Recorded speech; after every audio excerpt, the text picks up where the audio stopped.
Hi, colleagues. Well, here we are, staring down the barrel at the end of the session. We have the final quiz to go, as well as the submission of the rest of the assignments. I hope that you've been enjoying the many topics that we've been covering. We've definitely moved into what is known as the social aspect of a medical system.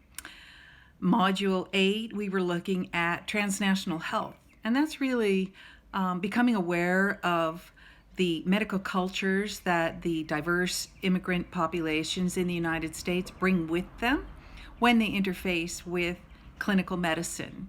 And as health service providers, this is a very important area to be aware of. As you know very well now that there are many ways of defining an illness, diagnosing and detecting that illness, and then treating that illness. So our study of transnational medicine with the Fadiman example and with the Mixtec medicine example hopefully has illustrated to you just how many ways there are to define an illness and go about treating it, and how that plays out in a clinical setting. The next module, Module 9, we touched on what we're calling biomedical hegemony, and that is really all about the history of the American Medical Association and the historical context in which it was developed, and the professionalization process of physicians, and how that process in fact eliminated many other ethnic groups, religious groups, and gender groups from participating in studying medicine and becoming physicians. Hopefully you take a close look at that PowerPoint slide lecture, because that is the result of many, many years of accumulated research regarding the American Medical Association. The next module, Module 10, we're looking at cross-cultural health, and specifically we're looking at culturally and linguistically appropriate health services and how to go about cultivating them, as well as practicing culturally and linguistically appropriate services. The class standards, the culturally and linguistically appropriate services standards, is a federal mandate that also manifests at state level. And so all of the health service providers in the country are engaged in culturally and linguistically appropriate standards and the attempts to achieve those, which not only include language, but also awareness of different cultural norms depending on the populations and communities that that health service provider is servicing. That then leads us to, oh, by the way, so on the cross-cultural medicine, hopefully you enjoyed that video on Odoya. Now I know that it's kind of different, like most of the videos have been in this class, but that one is particularly interesting to us because the Brazilian government, and in fact it wasn't even the government, it was the local communities, who demonstrated how to achieve culturally and linguistically appropriate health education materials. Now, health education materials are a very important component of public health and global health, as well as health service providing.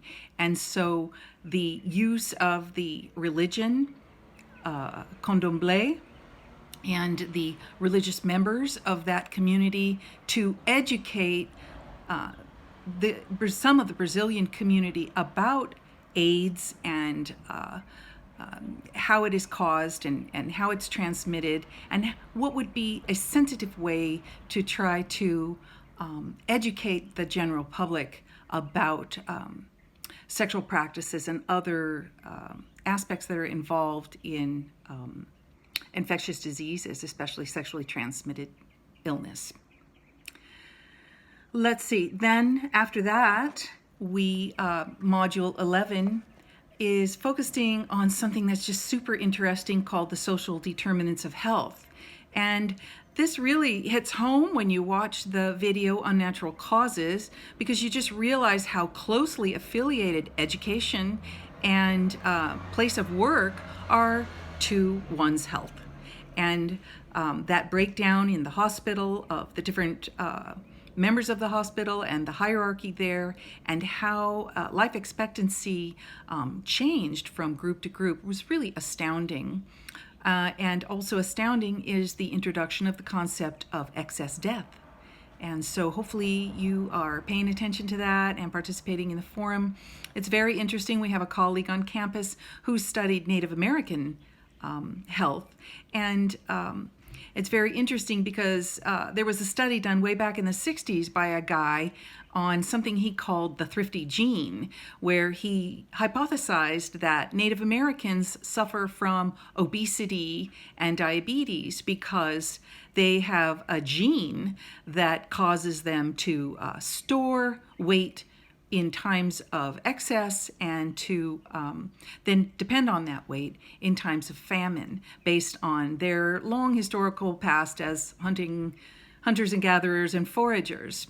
However, what happened was this gene's never been found, this thrifty gene. However, thousands and thousands of papers have been published that have cited this researcher's work, and the trajectory of healthcare for Native Americans has been profoundly affected by this research that this researcher did. And one of our colleagues on campus, Dr. Lorette McGuire in the Anthropology department, did research on that gene and found that, first of all, that gene's never been found. But secondly, and more importantly, diabetes and obesity among Native Americans is directly related to social determinants of health, such as the government's policy of shipping commodities to American Indian reservations, and then those commodities being very high cholesterol, high fat content. And, a couple generations of that, and you're going to find diabetes and obesity in the population. Nevertheless, social determinants of health teach us that oftentimes you just in one area, like San Diego County, if you refer back to that lecture, shows us that even in a place like San Diego County, you're going to have different communities and different populations with different frequencies of illnesses such as breast cancer or other forms of cancer. Finally, the last module, Global and Public Health, we're really focused on Paul Farmer, because our medical system, the biomedical system, has now become an industry and is in fact a huge export for the biomedical industry of the United States.